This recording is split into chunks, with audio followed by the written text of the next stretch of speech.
Good morning, Congressman Rush and Danny Davis. Thank you for having this forum this morning.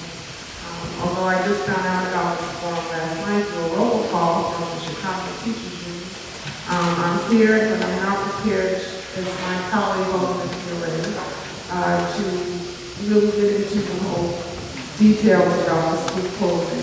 But I do have a few things to say. I think CPS, as everyone knows, has had a poor history of dealing with communities in Chicago. They have not, in some cases, kept their word. They negotiated supposedly in good faith with us, and then when we turn around, they're doing something different. Now, I can say, as an alderman for the last 5 years, I definitely have seen this pattern through Huberman, Brizard, Bazane, and what was the other one? I will say that Barbara Byrd-Bennett's leadership is refreshing. And you all may disagree, but I'm just saying, as someone who has had to deal with her, I have found that she has kept her word, at least with me. Now, I think RIM 2010 has done a job on us. In Bronxville, we've suffered a number of school closings, and we just can't take it on the chin anymore. And our community came together after some of the last school closings to discuss how we want our schools to be. And for the most part, I would say through the discussion on this current school closings, some of our recommendations have been accepted, not all of them. But I do agree that CPS should not close 54 schools.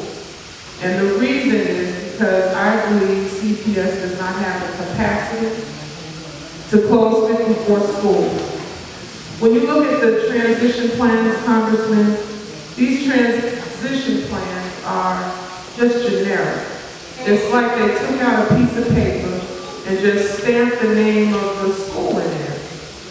And I don't see how a hearing officer or a school board can make a final decision on closing a school without a very, very detailed description of why they're closing the school, what kind of safety plan is going to be in place, not just to say we're going to do it.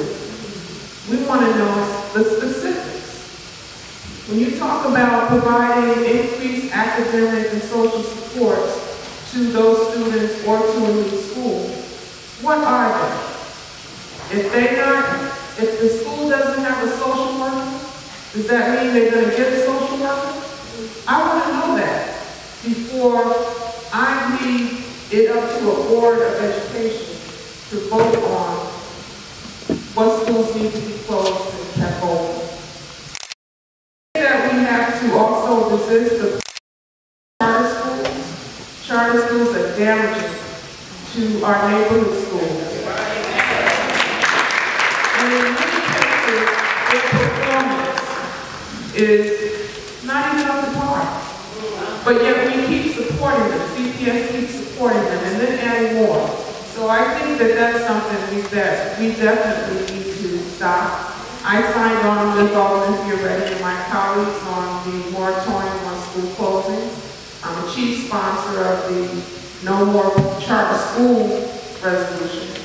So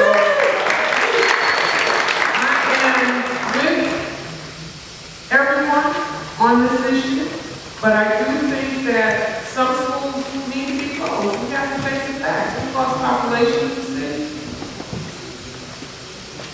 I know I have underutilized schools, but how you do it, that's the question. And being able to work with the community around what that looks like is most important.